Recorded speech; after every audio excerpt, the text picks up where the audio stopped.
Sebelumnya, Assalamualaikum warahmatullahi wabarakatuh.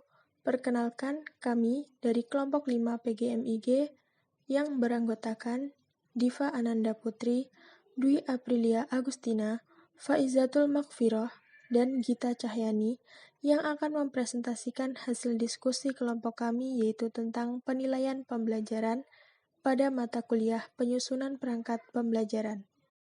Pada materi yang pertama ada hakikat penilaian dalam pembelajaran. Jadi, penilaian adalah proses sistematis meliputi pengumpulan informasi, analisis, dan interpretasi untuk mengambil keputusan.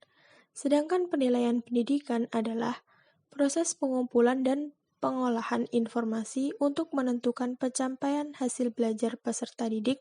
Untuk itu, diperlukan data sebagai informasi yang diandalkan sebagai dasar pengambilan keputusan.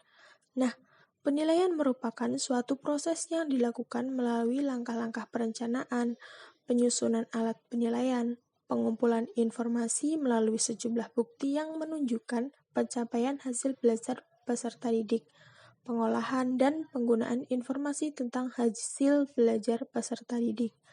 Nah, penilaian dilaksanakan melalui berbagai bentuk antara lain penilaian untuk kerja, penilaian sikap, penilaian tertulis, penilaian proyek, penilaian melalui kumpulan hasil kerja atau karya peserta didik, dan yang terakhir adalah penilaian diri. Selanjutnya ada aspek-aspek yang menjadi perhatian dalam penilaian. Ada 3 aspek. Aspek yang pertama yaitu aspek kognitif. Dalam teori Bloom, menguraikan bahwa ranah kognitif terdiri atas 6 tingkat, yaitu tingkat yang pertama, pengetahuan, kedua, pemahaman, ketiga, penerapan, keempat, analisis, kelima, sintesis, dan keenam adalah evaluasi. Aspek yang kedua yaitu aspek afektif. Dalam ranah aspek afektif berkaitan dengan sikap dan nilai sikap seseorang yang dapat diramalkan perubahannya apabila ia telah memiliki penguasaan kognitif tingkat tinggi. Nah, ranah afektif ini meliputi penerimaan, jawaban, penilaian, organisasi, dan karakteristik nilai atau pembentukan pola hidup. Nah, aspek yang terakhir yaitu aspek psikomotorik.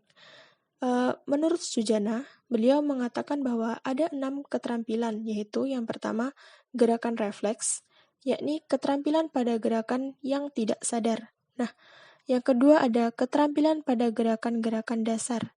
Yang ketiga, kemampuan perseptual termasuk di dalamnya membedakan visual. Nah, yang keempat ada kemampuan bidang fisik, misalnya kekuatan, keharmonisan, atau ketepatan.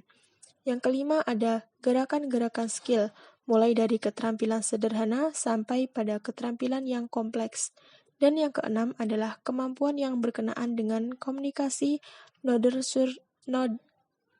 service seperti gerakan ekspresif dan interpretatif. Agar penilaian yang kita lakukan dapat memberikan gambaran yang sebenarnya tentang pencapaian hasil belajar siswa, maka dalam melakukan penilaian, kita perlu memperhatikan prinsip-prinsip penilaian.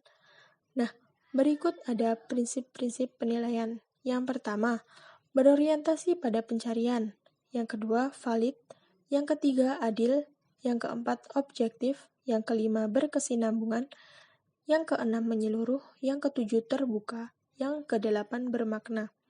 Selain itu juga ada faktor pertimbangan dalam menentukan teknik penilaian.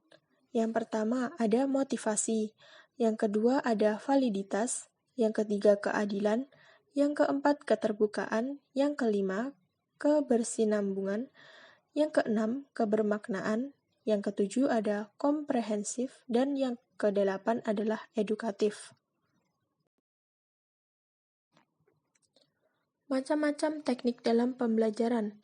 Yang pertama ada teknik penilaian tes tertulis bentuk pilihan. Yang kedua, teknik penilaian tes tertulis bentuk uraian. Yang ketiga, teknik penilaian portofolio. Yang keempat, teknik penilaian proyek. Yang kelima, teknik penilaian diri. Yang keenam, teknik penilaian jurnal. Yang ketujuh, teknik penilaian tes lisan dan penugasan. Yang terakhir, konversi nilai pembelajaran. Konversi nilai adalah suatu kegiatan untuk merubah skor mentah yang dicapai peserta didik ke dalam skor standar untuk menetapkan nilai hasil belajar yang diperoleh sesuai dengan KKM. Rumus yang bisa digunakan guru dalam menentukan nilai peserta didik pada setiap mata pelajaran sebagai berikut. Nilai sama dengan elemen X dibagi elemen S dikali 10. Keterangan elemen X jumlah skor mentah, elemen S jumlah soal. Baiklah, mungkin hanya itu yang dapat kami sampaikan. Mohon maaf apabila terdapat kesalahan, baik secara tulisan maupun perkataan. Akhir kata, wassalamualaikum warahmatullahi wabarakatuh.